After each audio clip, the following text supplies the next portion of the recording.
বহু দিক থেকে নামাজের মধ্যে। নামাজ এমন একটি ইবাদত, শুধু নামাজ শারীরিক ইবাদত নয়, অন্তরের ইবাদত নয়, বাচনিক ইবাদত নয়, সব রকমের ইবাদত। এবং নামাজের সবচেয়ে বেশি ঐক্যের শিক্ষা দেওয়া হয়েছে, সবচেয়ে বেশি ঐক্যের শিক্ষা দেওয়া হয়েছে। নামাজে যতক্ষণ ইমাম আল্লাহু আকবার তাকবীর না দিয়েছে, আগে যদি তাকবীরে তাহরিমা দিয়ে নেয় নামাজ হবে? নামাজ বাতিল। আগেই যদি সালাম ফিরে দেন নামাজ হবেই? নামাজ হবে না। আগে যদি সিজদায় চলে যান, রুকুতে চলে যান ইমামের একটু আগে, নামাজ হবে? নামাজ হবে না। জি, বরং নবী করিম সাল্লাল্লাহু আলাইহি ওয়াসাল্লাম বলেছেন যে যেই ব্যক্তি রুকু থেকে বা সিজদা থেকে ইমামের আগেই মাথা উঠিয়ে নেই, তার সম্পর্কে কি শুনিয়েছেন নবী সাল্লাল্লাহু আলাইহি ওয়াসাল্লাম জানেন? হাদিস, আমা ইয়াখশাল্লাযী ইয়ারফাউ রাসাহু ক্বাবলা আল ইমাম আন ইউহাওয়িরাল্লাহু রাসাহু রাসা হিমারিন আও সুরাতা হিমারিন। সেই ব্যক্তিকে ভয় করে না যে নিজের মাথা রুকু সেজদা থেকে ইমামের আগে উঠিয়ে নেই, যে আল্লাহ তার মাথাকে বা তার সুরতকে, রূপ চেহারাকে গাধার চেহারার সাথে, গাধার রূপের সাথে রূপান্তরিত করে দেবেন। গাধার চেহারা আল্লাহ পাক চেহারায় তার চেহারাকে বিকৃত করে দেবেন। এই কথা কি নবী করিম সাল্লাল্লাহু আলাইহি ওয়াসাল্লাম বলেন নাই? ভয় লাগে না যে জেনে শুনে ইচ্ছা করে যদি ইমামের আগেই চলে যাও রুকু সেজদা, অথবা রুকু সেজদা থেকে উঠে যাও, তাহলে আল্লাহ পাক গাধার সুরতে তোমার সুরাতকে পরিবর্তন করে দেবেন। একটু ভয় করো। এর মাধ্যমে কি শিক্ষা দেওয়া হয়েছে? এমন কোন বড় বাহ্যিক দৃষ্টিতে কোন বড় অপরাধ করেছে, কিন্তু ঐক্যে ফাটল ধরিয়েছে। ইমাম যাকে মসজিদের বানিয়েছেন তারই যদি আনুগত্য না করেন, তাহলে শাসক ইমামের কি করে আনুগত্য করবেন? আলেমের কি করে আনুগত্য করবেন? তার ওপরে রাসূলুল্লাহ সাল্লাল্লাহু আলাইহি ওয়াসাল্লামের কি করে আনুগত্য করবেন? আল্লাহর আনুগত্য কি করে করবেন? এর মাধ্যমে আপনাকে ঐক্য শিখানো হয়েছে যে যতক্ষণ ইমাম রুকু সিজদায় না গিয়েছে, রুকু সিজদা থেকে না উঠেছে, ততক্ষণ পর্যন্ত উঠবে না। ইমাম ভুল করলো, পহিলা তাশাহুদ পড়লো না, দাঁড়িয়ে গেল, ইমাম সহ সিজদা করে, আমরা করি না? না করি না? কেন করব? দোষ করবে ইমাম আর সহ সিজদা আমরা মানে কেন করব? কেউ যদি যুক্তি পেশ করে ইমাম সাহেব ভুল করলো, আমরা কেন সহ সিজদা? আমরা বসে থাকবো, আপনি সহ সিজদা করেন, ঠিক না? না, চলবে না, আপনাকে সহ সিজদা করতে হবে। এর মাধ্যমে ঐক্য শেখানো হয়েছে যে আপনার ইমাম যখন ভুল করেছে, সুতরাং তাকে সহ সিজদা করতে হচ্ছে। তার সাথে সাথে ঐক্যের বহিঃপ্রকাশ ঘটিয়ে তোমরাও সকলে সহ সিজদা করো। প্রিয় মুহাম্মদ রাসূলুল্লাহ সাল্লাল্লাহু আলাইহি সাল্লাম কাতার সোজা করা সম্পর্কে বলছেন। নোমান বিন বাশির রাদিয়াল্লাহু তাআলা আনহু বর্ণনা করেছেন, সামিআতু রাসূলুল্লাহ সাল্লাল্লাহু আলাইহি ওয়াসাল্লাম ইয়াকুল, আমি রাসূলুল্লাহ সাল্লাল্লাহু আলাইহি ওয়াসাল্লাম বলতে শুনেছি, ইবাদাল্লাহ, হে আল্লাহর বান্দারা, লা তুসাউউন্না সুফুফাকুম, অবশ্যই তোমরা নামাজের কাতারগুলিকে সোজা করে নেবে। অবশ্যই ফরজ, জরুরি, ওয়াজিব। আউলা ইউখালিফান্নাল্লাহু বাইনা ওয়াজুহিকুম, আর না হইলে আল্লাহ তোমাদের চেহারাগুলিতে বিরোধ পয়দা করে দিবেন। চেহারাই বিরোধ পয়দা করে দাও। এখানে চেহারা বলতে কোন ভাষ্যকারগণ বলেছেন বাইনা কুলুবিকুম, তোমাদের অন্তরে আল্লাহ ফাটল ধরিয়ে দিবেন। আর এটা বাস্তব সত্য। কাতার যদি সোজা না থাকে আর কাতারে কাতারে না মেলানো হয়, দূরে দূরে ছটকে যারা নামাজ পড়ে, শয়তান পাশে নিয়ে কিছু লোকেরা নামাজ পড়ে, আছেন আমাদের দেশের কিছু লোকেরা, ও পাশে এত অ্যালার্জি শরীরে থাকে যে নামাজে আসলে কমপক্ষে আধা দূরে থাকবে, ঠিক না? দূরে থাকবে, কাছে ভিড়বে না, লাগছে অ্যালার্জি। আর শয়তানকে সুযোগ দিচ্ছে, কারণ নবী করিম সাল্লাল্লাহু আলাইহি ওয়াসাল্লাম বলেছেন যে শয়তানকে আমি দেখতে পাচ্ছি তোমার কাতারে কাতারে ফাঁকা জায়গায় ঢুকছে, ফাঁকা জায়গায় শয়তান ঢুকছে, ও শয়তানকে ঢুকাবে। যারা নামাজে পাশে শয়তান নিয়ে নামাজ পড়তে চায় তাদের নামাজ কেমন হয় বলেন যদি? নবী করিম সাল্লাল্লাহু আলাইহি ওয়াসাল্লাম বলছেন, দেখো তোমরা অবশ্যই কাতার সোজা করবে, আর না হইলে আল্লাহ তোমাদের চেহারায়, তোমাদের অন্তরে ফাটল ধরিয়ে দিবেন, অন্তরে ফাটল ধরিয়ে দেবেন। বাস্তব সত্য। পাশের লোকটি যদি আপনার সাথে সেটে না আসে বা কাতারে আগে পিছে হয়ে থাকে, তো আপনার অন্তরে ঘৃণা ছড়াবে না? ছড়াবে না? আপনার অন্তরে ঘৃণা হবে। ও চাইবে যেন তার মতো হন, আর আপনি চাইছেন যে আপনার মতো হোক। ফাটল ধরে না? ধরে না? স্বাভাবিক ফাটল ধরে, স্বাভাবিক মনক্ষুণ্ণ হয়। এখান থেকে ফাটল শুরু হইল। যদি কাছে না আসতে চায়, আপনি ওকে বলছেন যে একটু সেটে যান, না ছাড়তে চাই না, তা আপনার অন্তরে একটু ঘৃণা ছড়াবে না? তার অন্তরে ঘৃণা, আপনার মনে তখন কি হলো? অসুয়াস আসলো যে আমাকে ঘৃণা করে, আমার শরীরের সাথে শরীর মেলাতে চাই না, আমার কাছে ভিড়তে চাই না। ফাটল ধরবে না? ধরবে না? নবী সত্য কথা বলেছেন। তাই নামাজের কাতার সোজা করার মাধ্যমে এবং কাতারে কাতার মেলানোর মাধ্যমে ঐক্যের শিক্ষা দেওয়া হয়েছে। বুখারী মুসলিমের হাদিস। আব্দুল্লাহ বিন উমর রাদিয়াল্লাহু তাআলা আনহু থেকে বর্ণিত এই নামাজের ক্ষেত্রে নবী বলছেন, আকিমু সুফুফ, তোমরা কাতারগুলিকে, আকিমুস সুফুফ, সোজা করো, ওয়াহাজু বাইনাল মানাকিবে, আর কাঁধগুলিকে তোমরা বরাবর করে নাও, ওয়াসুদ্দুল খালা, ছিদ্রগুলিকে বন্ধ করে দাও, ওয়ালিনু বিআইদি ইখওয়ানিকুম, আর তোমরা তোমাদের পাশের ভাইদের পাশে নম্রতা অবলম্বন করে নরম হয়ে যাও। অনেকে যে জায়গা নিয়েছে এমন টাইট হয়ে দাঁড়িয়ে আছে, একটা লোক বেচারা একটু জায়গা পেয়েছে, ঢুকে অশান্তিতে পড়ে গেছে, হচ্ছে না, একটু নরম হচ্ছে না। কিন্তু একটু নরম হয়ে গেলে কাজ হয়ে যায় না, একটু যদি নরম হয়ে যান তাহলে কিন্তু বেচারা জায়গা পেয়ে যায়। এই জন্য ভালো করে পরীক্ষা করে দেখবেন, পহিলা রাকাতে যে একটু চিপা জায়গায় ঢুকে পহিলা রাকাতে খুব কষ্ট লাগে, দ্বিতীয় রাকাতে তখন ওর শয়তানটা একটু দূরে সরে যায়, ধীরে ধীরে দেখবেন অটোমেটিকলি জায়গা হয়ে যায়।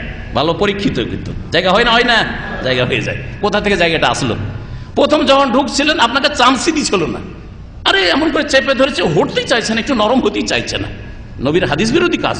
আরে নরম হয়ে যান, প্রথমখানে নরম হয়ে যান না, দ্বিতীয় রাকাতে গিয়ে সেজদায় গিয়ে তারপরে সেজদা থেকে উঠে একটু নরম হয়েছে, তখন আপনি একটু স্বস্তি লাভ করেছেন যে একটু জায়গা পেলাম, ঠিক না? জি হ্যাঁ। নবী করিম সাল্লাল্লাহু আলাইহি ওয়াসাল্লাম বলছেন আরো, ওয়ালা তাজাউ ফুরুজাত লিশাইতান, শয়তানের জন্য শূন্য জায়গা, খালি স্থান ছেড়ে দিও না। তাহলে খালি জায়গা রেখে নামাজ পড়া, যে দুই পায়ের মাঝখানে শুধু 4 আঙ্গুল বা 1 বিঘত আমরা রাখবো, আর এদিকে কাঁধ লাগলো না, পাও লাগলো না, শরীরের সাথে শরীরও লাগলো না, আর মাঝখানে একটু একটু করে জায়গা রেখে দিলাম, এগুলো হচ্ছে শয়তানের জায়গা। নবী করিম সাল্লাল্লাহু আলাইহি সাল্লামের এই হাদিসের আলোকে ভালো করে শুনেন এবং নামাজকে ঠিক করার মাধ্যমে ঐক্য নিয়ে আসার চেষ্টা করেন। নামাজে যাদের ঐক্য আসে না, বাকি আর কোন কাজে ঐক্য আসবে? ওমান ওয়াসাল্লাহ সাফান ওয়াসালাহুল্লাহ, আর যারা কাতার মিলিয়ে নেবে, আল্লাহ তার রহমতের সাথে তাদেরকে মিলিয়ে নেবেন। ওমান কাতা সাফান, আর যারা কাতারকে বিচ্ছিন্ন করে রাখে, কাতাহুল্লাহ, আল্লাহ তাকে বা তাদেরকে রহমত থেকে বিচ্ছিন্ন করবেন। সুনানে আবু দাউদের হাদিস, আল্লামা আলবানী হাদিসটিকে সহিহ বলেছেন। এই মর্মে আরও বেশ কিছু হাদিস রয়েছে, যে হাদিসগুলি আর বললাম না।